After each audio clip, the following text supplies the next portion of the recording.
false records. Sometimes the most dangerous lies are the ones we tell ourselves. I thought I knew who Marcus Thorne was when I married him 4 years ago. I thought I knew who I was too. My name is Karen Smith, and I'm 26 years old, though some days I feel ancient.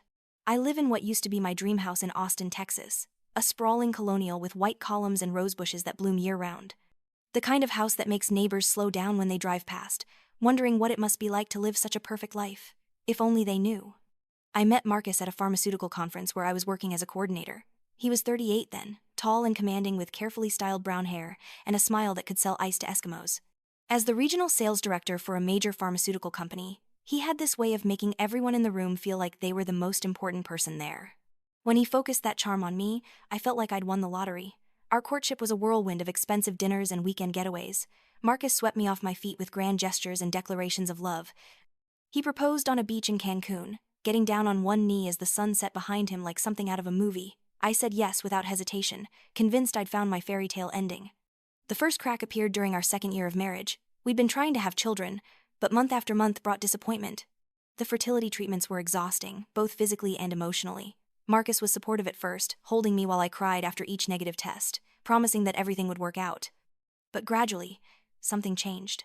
I started noticing how his face would tighten when he saw children playing in the park, how he'd quickly change the subject when friends talked about their kids.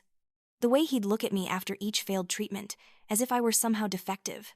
Maybe we should take a break from trying, he suggested one evening after our 4th failed IVF attempt. His tone was casual, but there was something cold in his eyes. All this stress can't be good for either of us. I agreed, desperate to salvage what felt like our crumbling marriage. I threw myself into being the perfect housewife, keeping our home immaculate, cooking elaborate meals, maintaining the beautiful gardens that had sold me on the house in the first place. Anything to make Marcus look at me the way he used to. Then my parents died within 3 months of each other. Mom first, from a sudden heart attack, then Dad, who seemed to just give up without her.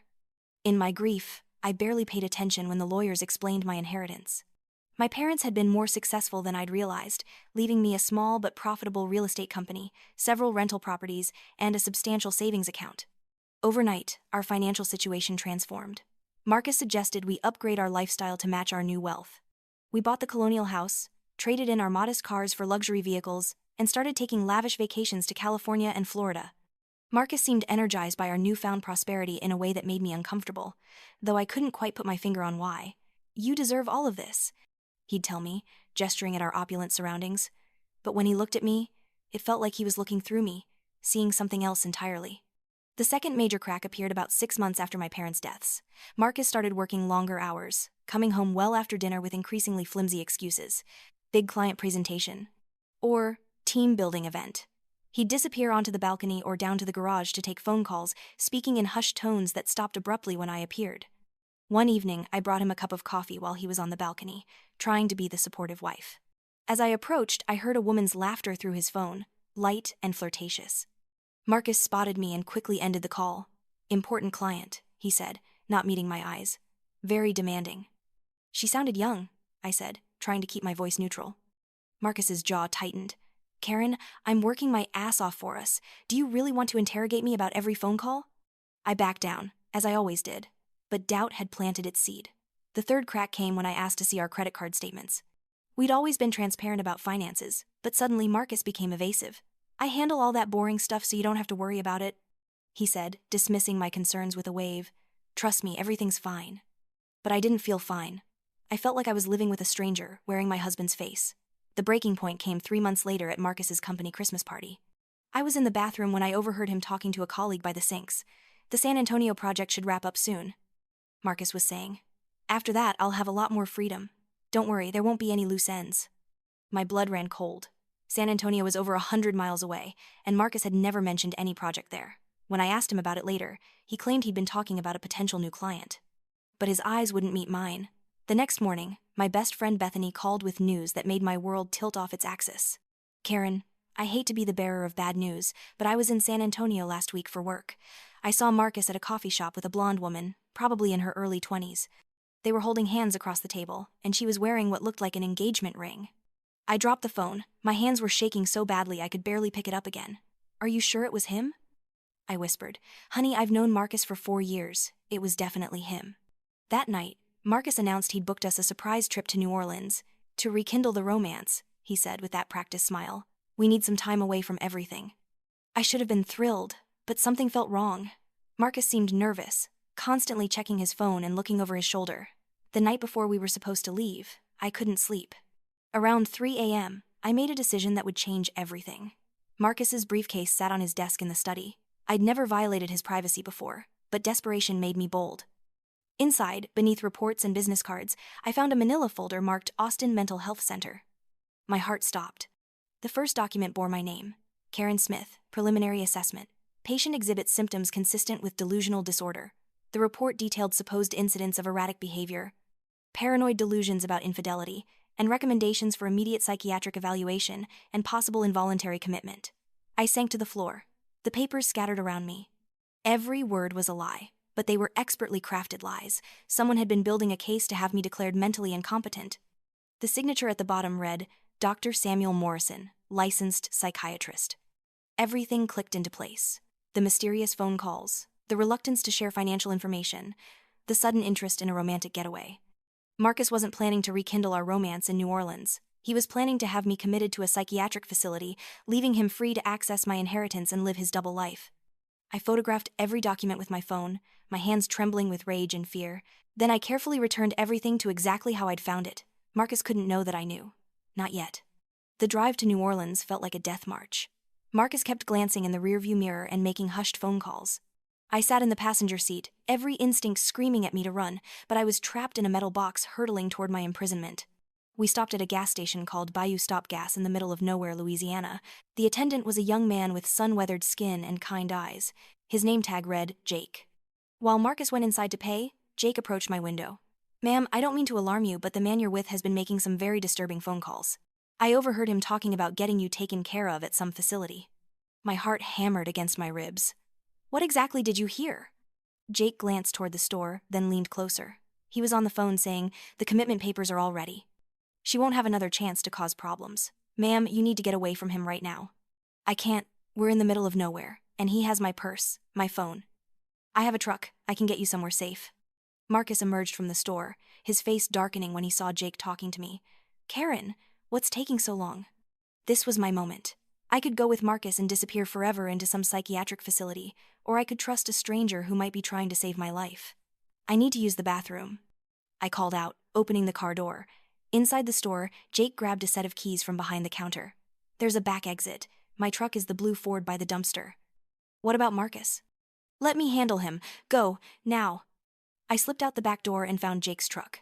My hands shook as I waited in the passenger seat, listening to raised voices from inside the store. Then Jake burst through the back door and jumped behind the wheel. What did you tell him? I asked as we peeled out of the parking lot. That you felt sick and asked me to call 911. By the time he figures out you're gone, we'll be at the police station. The Bayou Grove Police Station was a small building that looked more like a house than a law enforcement facility. Officer Kelly listened to my story with growing concern, examining the photos I'd taken of the fake psychiatric records. Ma'am, what you're describing sounds like a complex fraud scheme. You need legal representation immediately.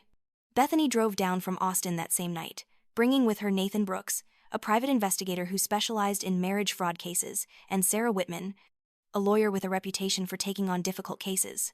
Nathan's investigation moved with impressive speed. Within 48 hours, he'd uncovered the truth that shattered my world completely. Marcus Thorne wasn't my husband's real name. His actual name was Thomas Green, and he'd been married to a woman named Amanda Green in Jackson, Mississippi for over 10 years. They had twin 8-year-old daughters. He's been living 2 completely separate lives, Nathan explained, spreading photographs across the table. Thomas Green, devoted family man in Mississippi. Marcus Thorne, charming bachelor turned husband in Texas. He's done this before, but never on this scale. The evidence was overwhelming. Nathan had recordings of phone calls between Marcus and Dr. Morrison discussing payment for fabricated psychiatric evaluations. Bank records showed regular transfers to an account in Amanda's name. There were photographs of Marcus with his real family, hotel receipts from San Antonio where he'd been meeting with Amanda to plan my involuntary commitment. The plan was elegant in its simplicity. Sarah explained, get you declared mentally incompetent, have you committed, then, as your loving husband, gain control of your assets. Amanda would have played the concerned sister-in-law, supporting his difficult decision to institutionalize his unstable wife. The legal battle stretched over 3 months.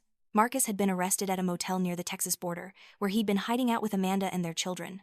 The evidence Nathan and Sarah presented was ironclad. During the trial, I finally saw the real Marcus. Gone was the charming smile and polished demeanor. In his place sat a cold, calculating man who refused to meet my eyes even once.